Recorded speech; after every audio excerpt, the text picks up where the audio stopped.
Welcome to Aspire, and I Have the Right To podcast, where we amplify voices, share stories, and drive change in the fight against sexual assault. We explore the critical issues surrounding student safety, institutional accountability, and survivor empowerment.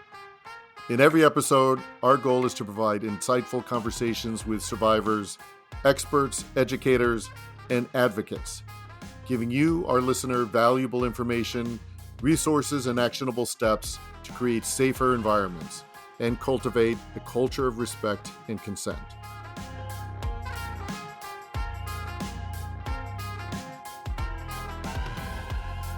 Welcome back to the Aspire podcast. I'm Steve Peacock, a frequent guest of the show and a board member of the I Have the Right To organization. And I'm here with my co-host, Hugh Eastman.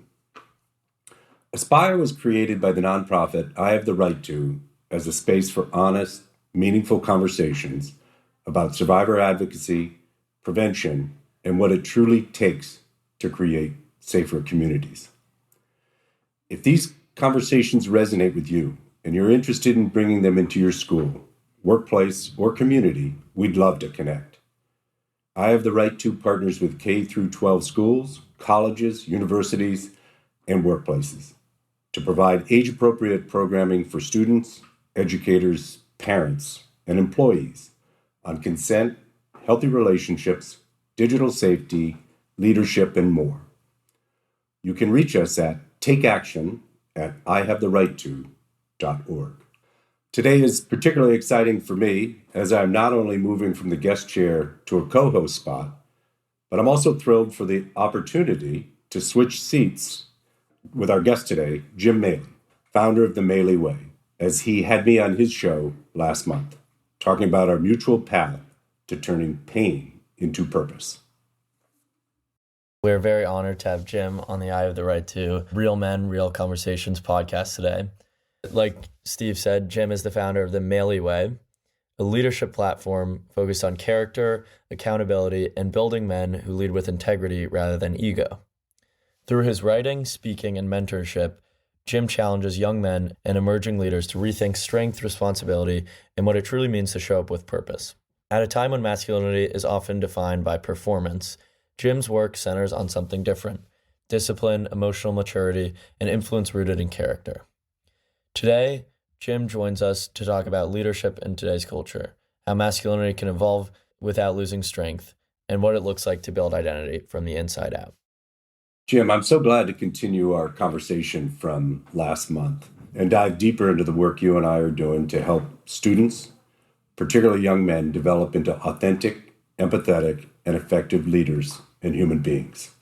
And so, Jim, for our listeners who may be new to your work, can you tell us what the Maley Way is and what was your inspiration for creating it? Yeah, so I was someone, it's kind of funny that I'm on here doing this now, and it's funny that I'm going around speaking at different schools because I was like a really shy kid, like real painfully shy. And but I was a good athlete, and that's kind of, I guess that's how I spoke. That's how I communicated with people, was through sports and that whole thing. But then I developed in college. I was at Northwestern University, and I struggled with depression, and it was something that I was not educated on, that I wasn't aware of. And it caused me to make rash decisions. And one of those decisions was I quit playing the game that I loved. And over time, I ended up getting help. And mainly that was through my mother. My mom was the person who encouraged me to get help. And the way that she did that was sharing her own struggles with mental health and our family history with mental health. And, it caused me to, do something that I was a stubborn person. I didn't want to do, but I went and got help. And later on, my mom was the person that convinced me to share my story. And it was probably the best thing that she's ever done for me, not only, for my ability to help others by doing it, But also, like, it's been very therapeutic for myself. I know we had talked about that, Steve.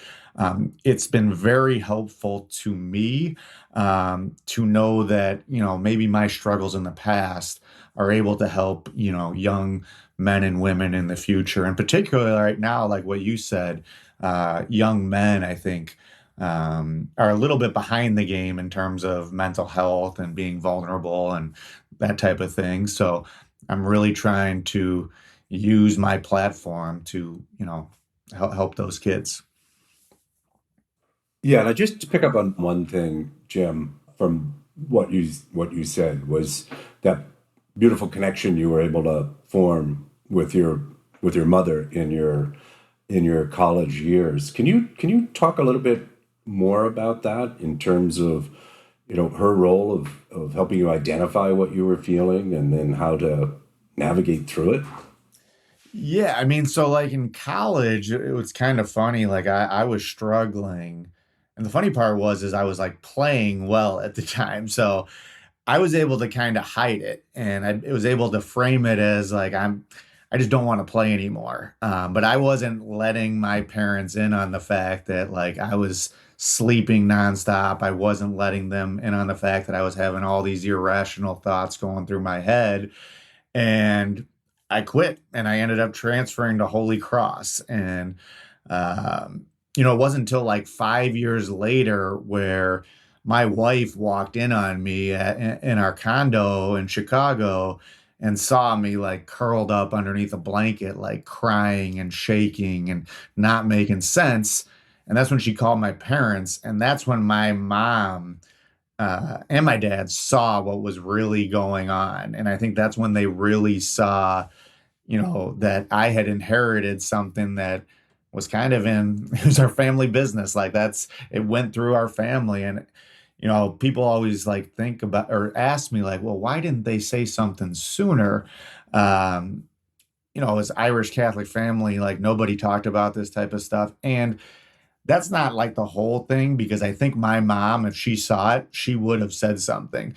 But when I was like that, I became a great actor, and I was able to convince everybody. I was able to lie, make things out to be not that big of a deal, and basically hide in plain sight. And now they saw it, and that's when my mom shared that story. And as she did it, I saw my dad in the corner of the room, and he was like crying, and I had never seen him really cry before. And he was like, "This is deja vu for me, Jim. Like from when I walked in on your mother looking the exact same way 30 years ago." And it was like the impetus I needed to actually go get help. Like I was never going to be able to listen to a PowerPoint or read a book. That was just not me. Like I needed to hear it from someone that I knew had gone through it, particularly someone that was close to me. And that got me, as my college coach called me, a stubborn Irishman. It got me to finally, get help that first time. And it was a temporary solution, but it was a good one. And then, like I said, it went on to, you know, I ended up having to take a leave of absence 5 years later because I was really struggling. And I was the head varsity basketball coach at our school. I was a teacher. And the big thing was like, what I got better, but what was I going to say to those 15 boys in that locker room? Like these were tough, hard-nosed kids from the south side of Chicago. Like they weren't going to believe in mental health. They weren't whatever. And so I was going to lie. And my mom stopped me like literally like a day before I was going back. And she was like, Jimmy, there's going to be a boy in that room that hears your story and goes and gets help because of what you say in that moment. You cannot lie. And so I went into that locker room and I told my story to these kids, my team.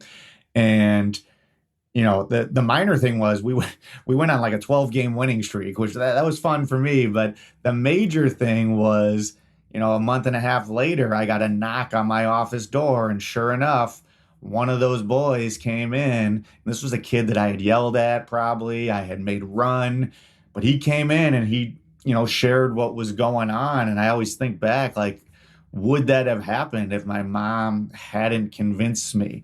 And I think there was no way this kid would have come in and talked to me. And he did, and we got him the help that he needed. So from that point forward, I kind of started to understand the power of, being vulnerable, particularly as a teacher and as a coach. Like, we were always taught never to say anything about our personal lives. And from that point forward, I was just like, screw this. Like, I'm going to talk about this because I think it could help people. And it wouldn't have happened without my mother. Yeah, thank you so much, Jim. I mean, I like how you said you didn't know if that kid would have come forward had you not said something. And I think it's really important. Like at school, I'm like the leader of Boys Leading Boys, the BLB group, along with Gabriel, who's the other co-host of this podcast. And like, it's definitely hard, I think, for people to like say things in front of a bigger group.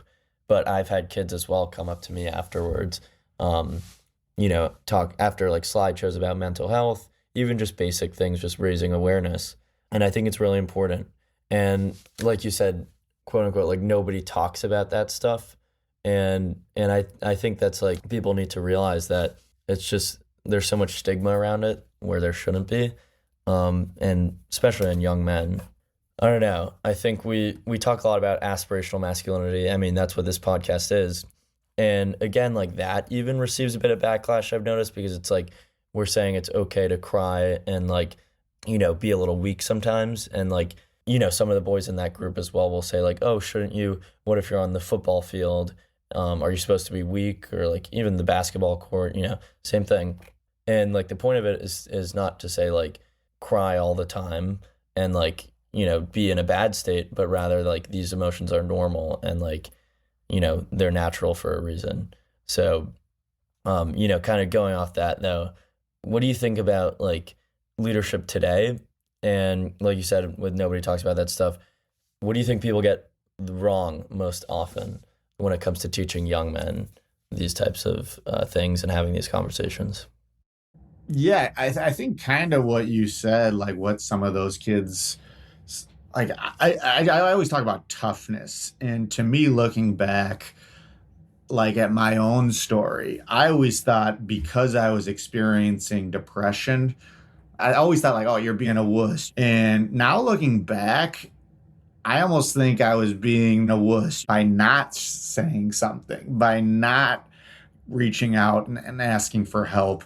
And that's where I think we need to switch it for men is like, I want people to be tough, like, but part of toughness to me is not caring like how others are going to perceive you to, do what's best for you. And it's hard to do that.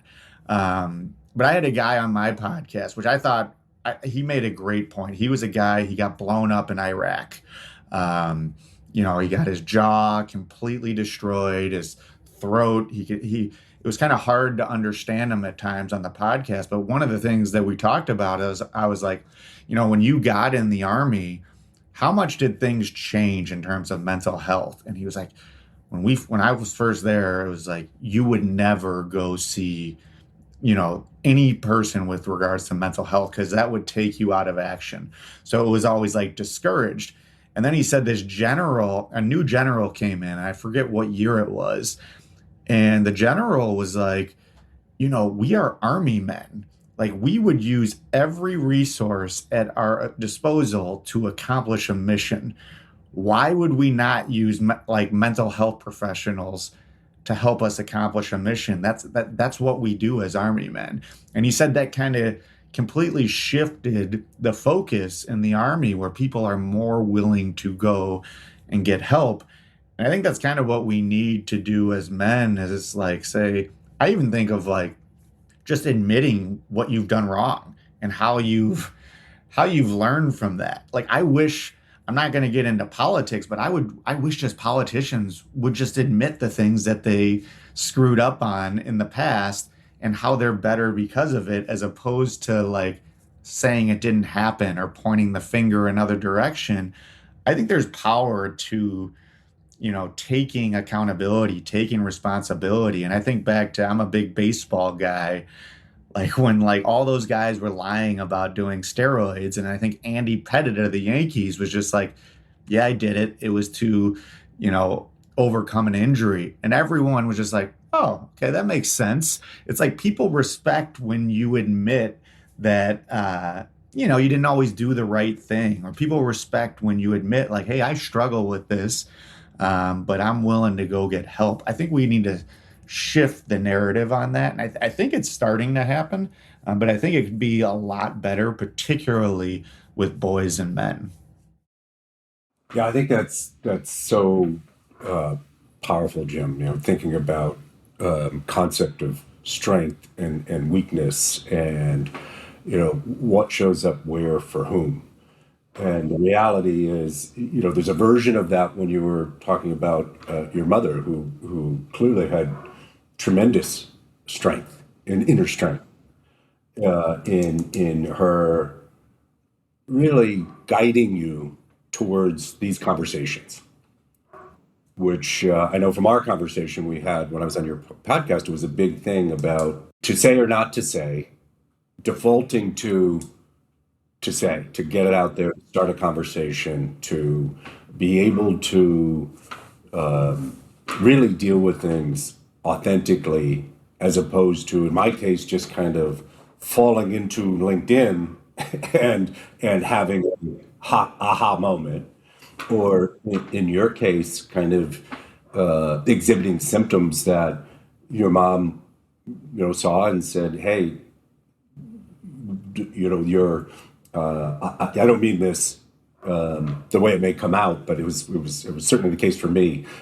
I see your act, and I see through you, and I see your pain, and I'm gonna be here for you, and I want to encourage you to say the same for others. So that is a big thing in terms of one of the things we talk a lot about is that the strength as well as the attributes that are, and Hugh alluded to it in terms of the crying, may be for some people typically okay for women, not okay for men, or, even playing sports.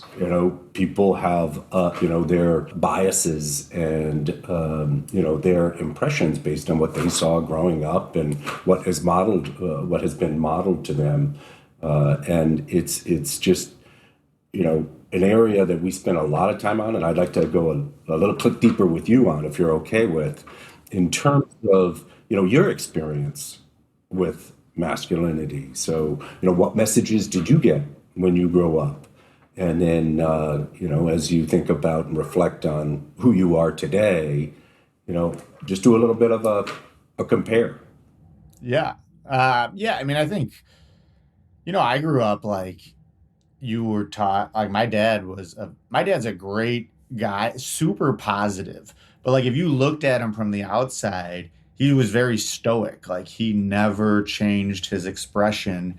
And, that was just kind of how I was. Like I always thought like, hey, you work hard, you put your head down and you grind through things. And, you like for me, it was like use that stubbornness to help you. And yeah, but we would never talk. Like I can't believe I'm doing that. Like my buddies like all like make fun of me, not in a bad way, but like joke around. Like I cannot believe you of all people are going on you have your own podcast. You're going around talking about this.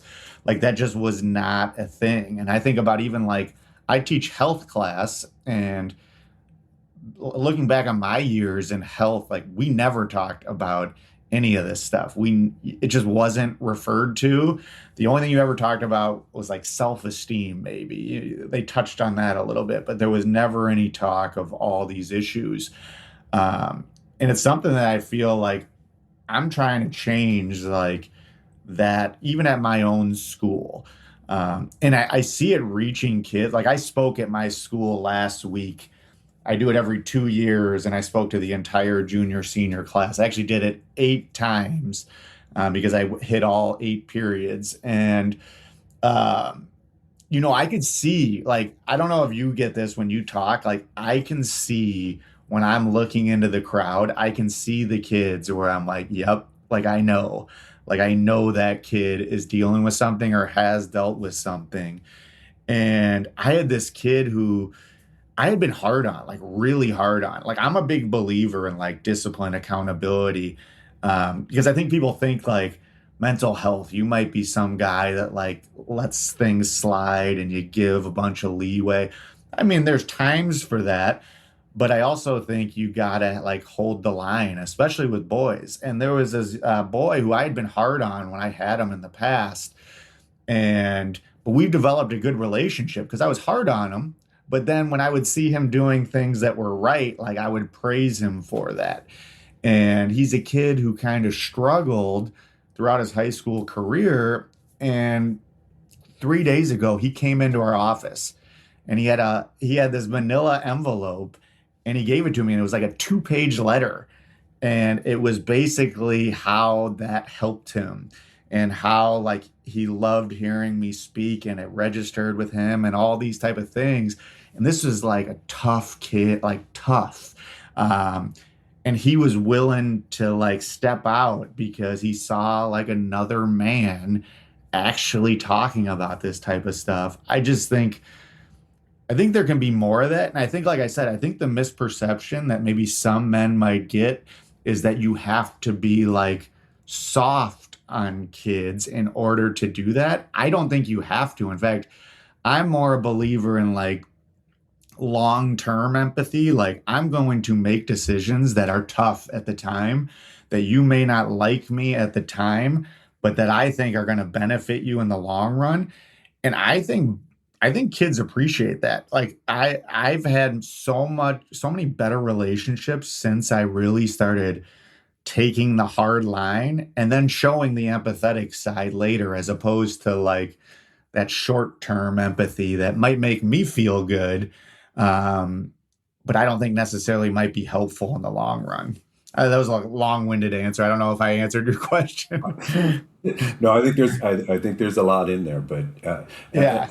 absolutely, it is a message we keep telling, which is the exterior is often very different from the interior, and we all want to Yeah. connect, and we all want to be, you know, good, decent people. We just have to figure out how to kind of dig out from some of the societal things that have, potentially Yeah. prevented us from being who we ought to be or could be. Well, and I think too with boys, like with the work you guys are in, like, I teach health and sometimes we go through the statistics of like sexual assault and it's like crazy. It angers me. It almost angers me. Or Steve, like when I heard your story, it angers me. And I don't know, sometimes I'm fueled by anger in a sense. And I think it's up to us, like particularly as male teachers, to instead of reacting to, and not instead, we should react when something bad happens. But I think we need to focus more on prevention. And I think one of the ways to prevent those type of things is to attack the small little things. Like if you see a kid in school, like making a sexually inappropriate comment to a girl, like I believe it's my responsibility as a man to attack that little thing and be like, that is not acceptable. Because I think when you attack the little things, those bigger things might not necessarily happen down the line. Like when a kid is like realizes like, oh, I should not have said that, maybe like it doesn't snowball into something down the line. And I think that's what I like about the work you guys are doing is like, obviously you're focusing on, having the women share their story, but also like, let's prevent men from doing these types of things, which I think is awesome. Yeah, and I was gonna say like the underlying like element for all of this is like this idea of the I would say like a culture of like pressure and forcing men into like balls and things that they shouldn't be.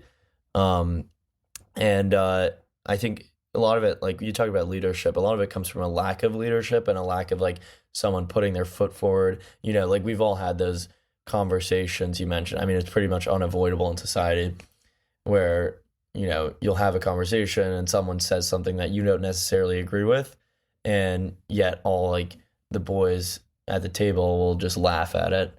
And it's hard to be the one that says something, but I've tried my best, and I think just even like talking about it, doing this podcast, like throughout my years of high school, I've definitely like really matured in terms of that. And I feel like, you just have to do it or else no one will.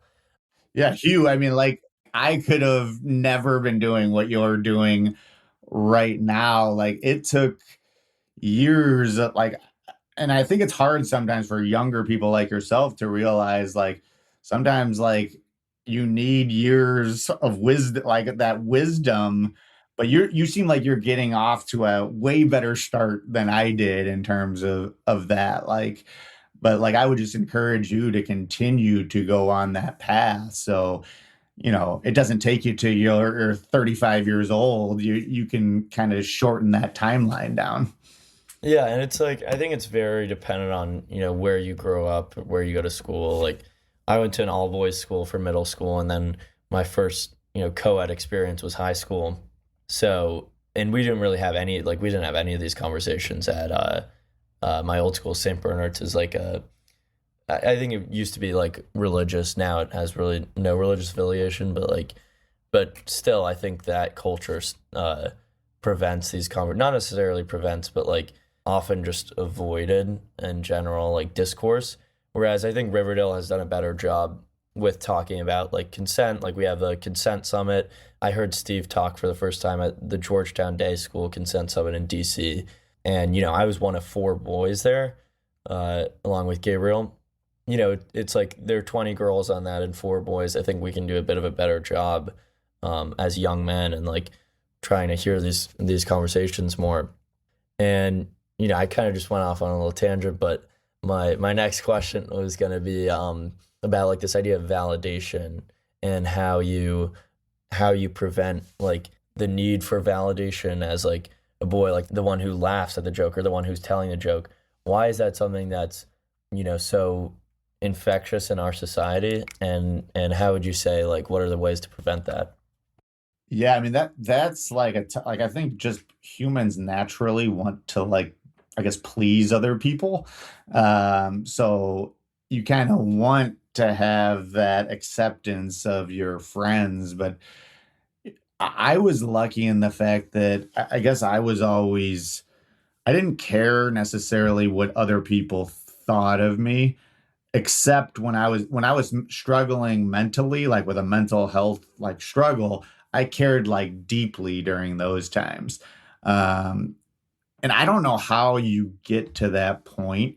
And I think it takes time and it takes wisdom. But I think like what you're doing, just talking about these issues and trying to be like that better man, or like you hear a kid tell an inappropriate joke, like, I know it's hard to like say like, hey, like stop, or like have a confrontation, but maybe like pull that person aside and be like, come on, man, like that's not how we want to represent ourselves. And I know that that might be hard to do as a young person, but like I always think about it now, like, as with my sisters or I have a daughter, and I'm just like, it makes me, I guess it angers me. I know, I guess I'm saying I get fueled by anger a little bit, but like it angers me when I hear these stories of like sexual assault.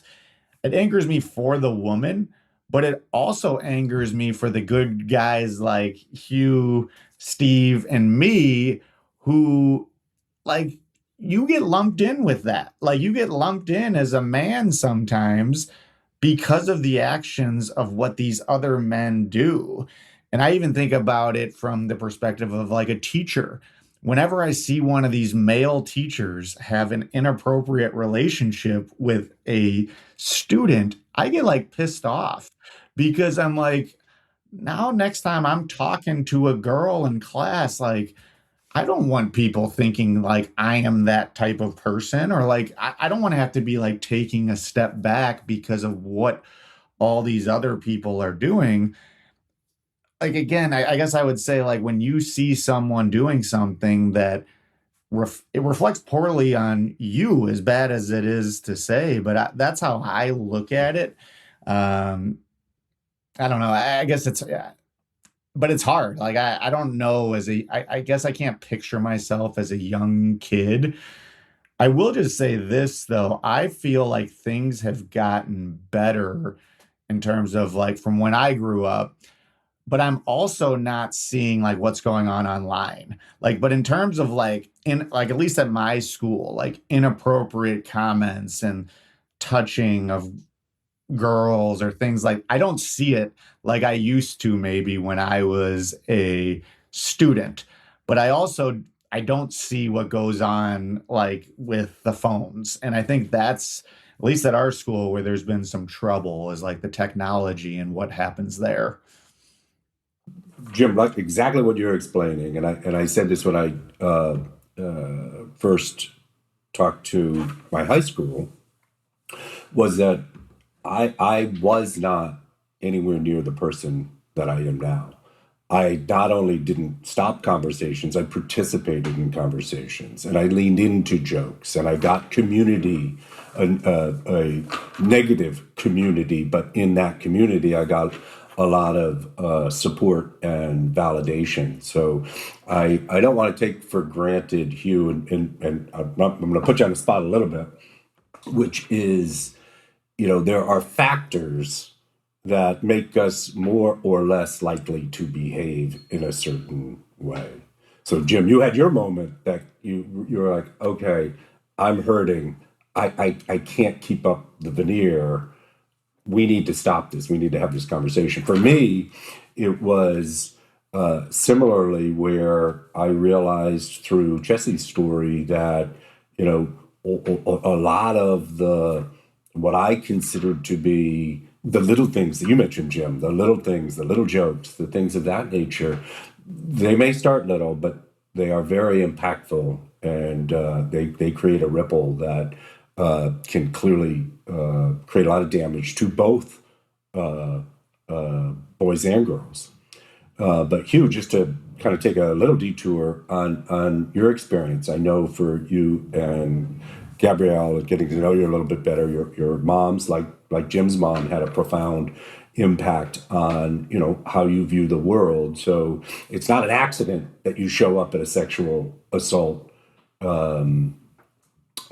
event at a school. It's not an accident that the words that I said or others there said resonated with you. And it's not an accident that you took action and meaningful action of joining the I Have the Right to in this podcast. So I'd just love a little bit about your background that really clearly put you in a position. You had to make the decisions, but it gave you a lot of information for you to make good decisions. Yeah, so I mean, I think it was really like going to high school and kind of seeing these things happen at like parties as well. Like, it was really like the first time with like alcohol involved, I guess, in like 8th and 9th grade. And like, you'd see like people doing things that like aren't necessarily like you want to step in and say something, but like me as like a 9th grader knew something was off just kind of morally. Yet I just didn't really have the power to say anything. And so I joined BLB actually not really because of that, but I just had a friend who was a senior that year who was definitely like a leader in the community. His name was Harrison, and he and I knew him from St. Bernard's, and I knew his brother who was a grade above me. And he said just stop by and see if you like this group. He was like, it talks a lot about the things that St. Bernard's didn't mention. And I said okay. I went, and immediately I really enjoyed it, and I started going every week. I started participating more. I was also scared to like say anything with the older kids in that group. And admittedly, like some people didn't even take it that seriously, but I felt that I was always pretty committed to the work, and that just developed over the years. And I kept seeing these things happen, and started to kind of say things, because I don't think people realize how often they do happen. I mean, there are all these statistics about sexual assault, but like really seeing it, being like an eyewitness to like boys really like advancing on girls that aren't into it. That's common. And I think seeing that, wanting to sign up for that summit, really when it really changed was the survivor panel. Like I was very impacted by not only your story, Steve, but everyone. I think Chessie was up there, I remember. And then I went to Alex's workshop. I found him to be a great speaker. And then I connected with I Have the Right To. And like, to be honest with you, it wasn't like one point where I was like, okay, something's wrong, I need to do this. It was more this tiny buildup of like you said, the quote unquote little things that are so just in our society, dominate our society and dominate the culture of like men and how men treat women. And, I think I've grown into a leader. I hope to carry it to college. And it's going to be an interesting shift because I'll be a freshman next year after going through this whole progression of like leadership over the years. But yeah, I'm excited to continue with this work and to continue spreading positivity.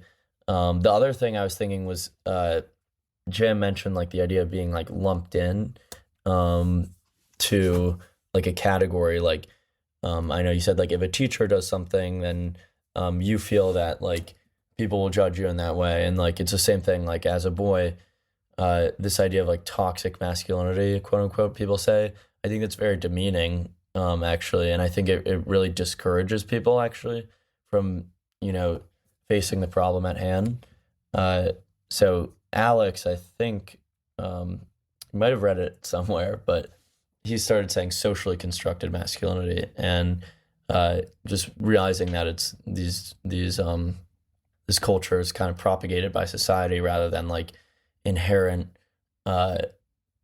immoral feelings. And so I think we need to change that as well. Just the idea of discouraging men from this conversation and saying you're toxic, saying, oh, boys are this, boys will be boys. There's that whole saying. And I think, just the only way is really to have these conversations. And this podcast made me realize actually that I could reach voices beyond just my own school, which is why I was inspired to do all this. I know it was a long story, but I don't know. I feel like every step is important to me in that way. Like I'm kind of thinking and I'm thinking of myself, like progressing over the years. I was like a little shorter, I remember.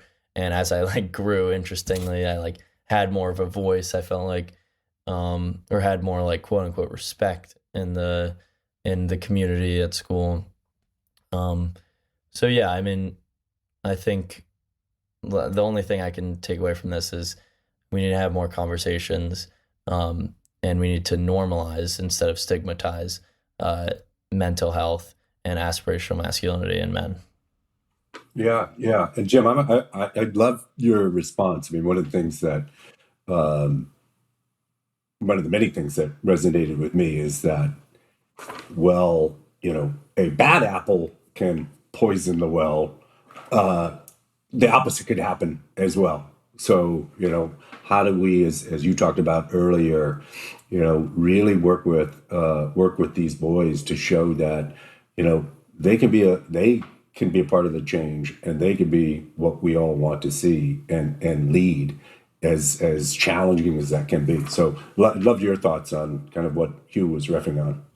Yeah, I mean, I think one of the things I was thinking about when you were talking, and I've thought about this before, but, thinking about like maybe we as educators or teachers, particularly men, should be like teaching kids these things, not just like about consent, but like, hey, this is how you talk to a girl. This is how you ask a girl out. This is how you do these little things that, maybe kids aren't getting nowadays. Like I know even just like at our school, like no one takes you don't go on a date. Like, you don't bring a date to a dance. Everybody goes in a group now. And I know that's a small thing, but like learning how to communicate with people, learning how to talk to them on the phone as opposed to text messages where things can get obviously misinterpreted. I think there's a lot of little things that could be taught that people don't want to do it because maybe it's crossing that gray area where, like, all right, that's a little too personal. But I think, I don't know, I'd rather maybe cross that gray area of being a little too personable about things than have something bad happen because it wasn't talked about. Even I'm going to say something that I'm kind of embarrassed to say but like pornography, like, I don't know, maybe we should actually talk about like the dangers of that in schools and like having constant access to it and how that might shape what goes on with boys. But it's almost like that gray area where like you can't really talk about it because now it's inappropriate. But again, maybe I'd rather have a little bit more of an inappropriate conversation so something bad doesn't happen in the future. And I don't know how you can do that as an individual teacher. I think that needs to be like if people realize like, hey, we need to start talking about this as a whole. Because I do think a lot of those things could be taught. It's just kind of taboo to talk about it in a way. I don't know if that makes sense, but I was thinking that as you were talking about, and I was thinking about like having mentors who could talk about those things. I think that would be helpful. Yeah, it really does make sense, and it's maybe I'll put you on the spot now, which is you've done a great job bringing mental health to places where it wasn't talked about. Pornography, the way that it's constructed, is extremely damaging to men and women. And when I think about your comment about, asking a girl out or a dance, I think about what happens before that. I think about the relationships that men have with other men. What are they modeling? What are they saying is important, such that it's not about anything. When you're engaging with a relationship with anybody, it shouldn't be about what are other people going to think.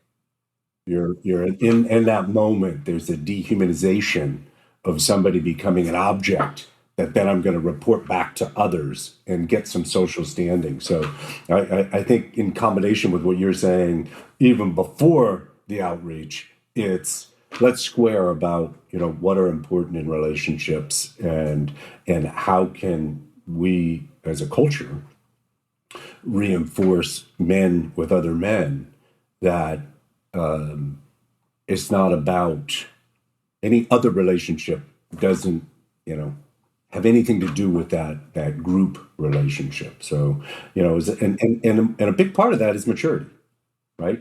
It's emotional maturity. It's just being able to look at things outside of your immediate circle. And part of that is, and you talked about it a little bit, is this expression of care and emotion, and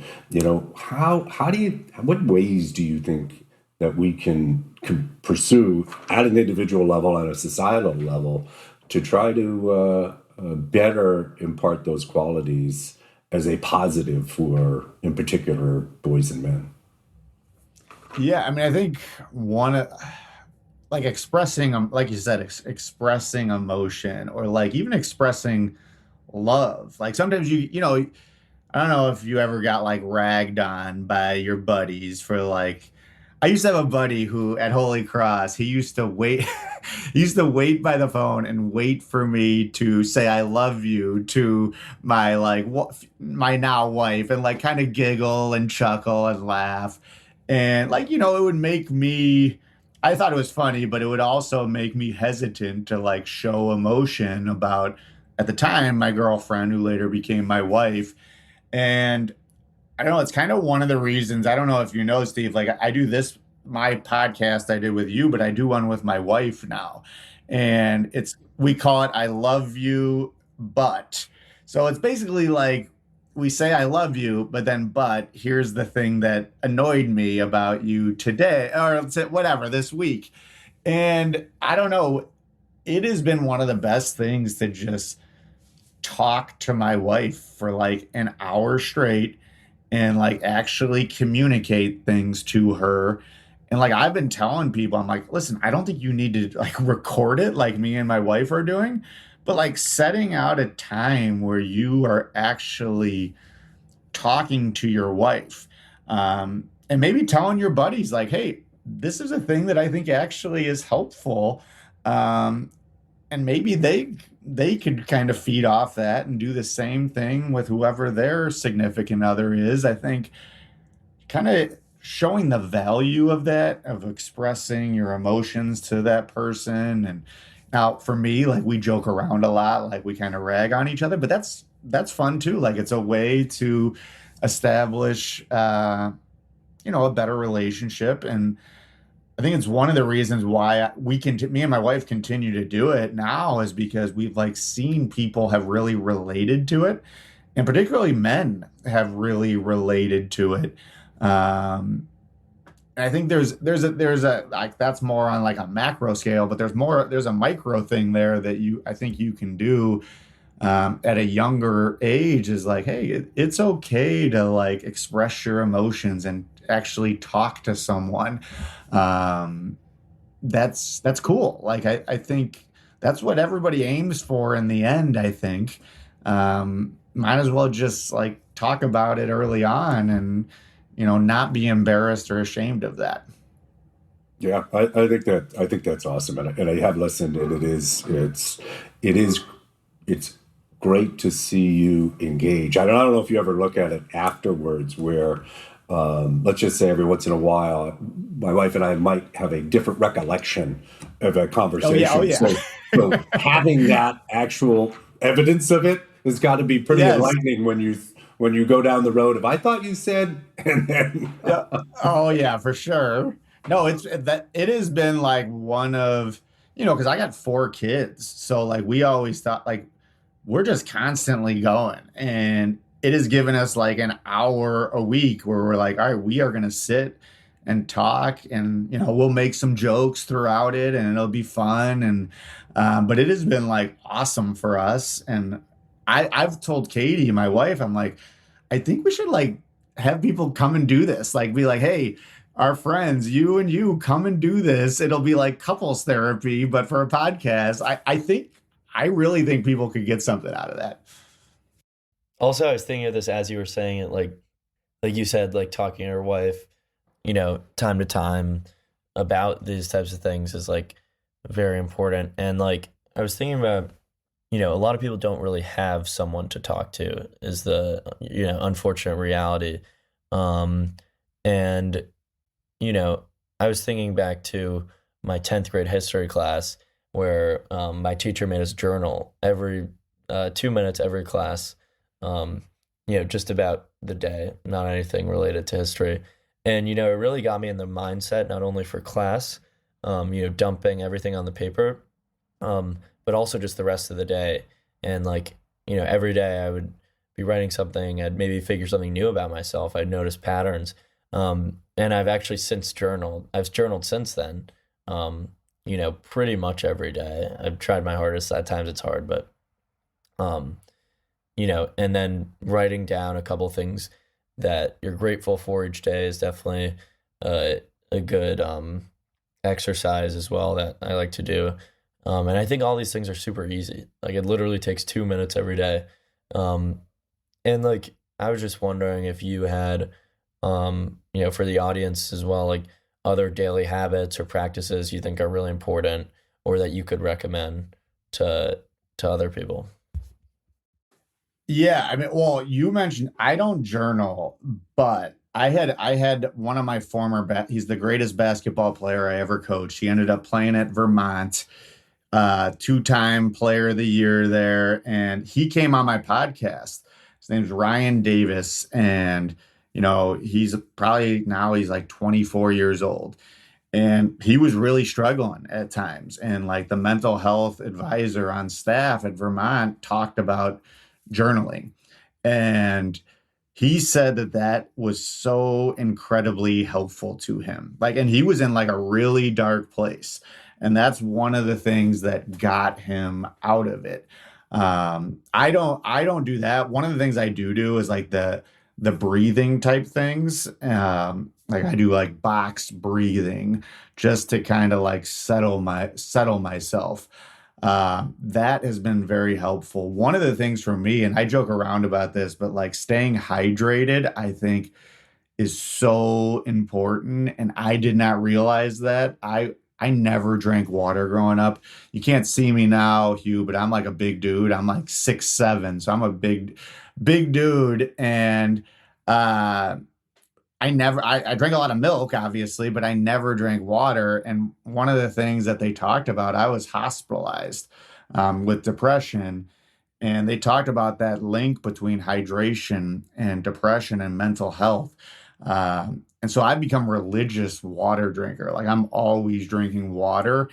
And I've just felt like a tremendous benefit just to like my mental clarity. Like I don't have that brain fog that I used to have. So that's like a daily habit that I'm really big on.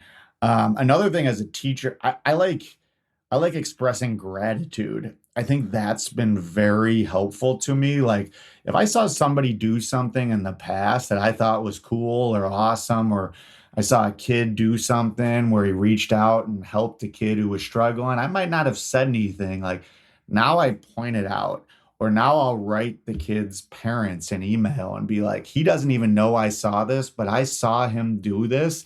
And I really appreciate that.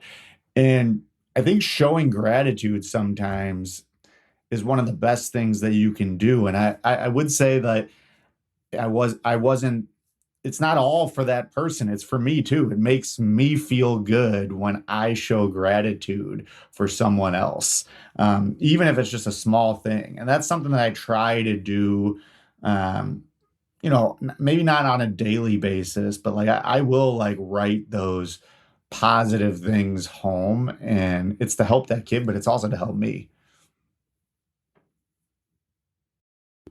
Yeah, and thank you for all these stories. I think we're running a little low on time, but I was going to ask you, what message do you hope our listeners take away from hearing your perspective today? Out of everything, all your stories about your mom, basketball player, handling depression, where you are now.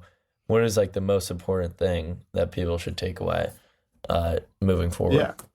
Well, I think you're doing it right now. And I think Steve has done it. And this is like what my mom taught me. I think I've told Steve this, but I use the phrase share selfishly is the phrase. That's kind of like my motto. And that doesn't make sense. That sounds oxymoronic because sharing and selfish don't make a whole lot of sense. But when I was coaching, I would tell people to be a selfish screener. So when you screen in basketball, that's one of the most unselfish acts that you could do. However, like I know as a basketball player, if I set a good screen, yes, 90% of the reason I'm doing it is to get a teammate open, but 10% is because I get myself open afterwards. So when I coached, I would say be a selfish screener, screen selfishly.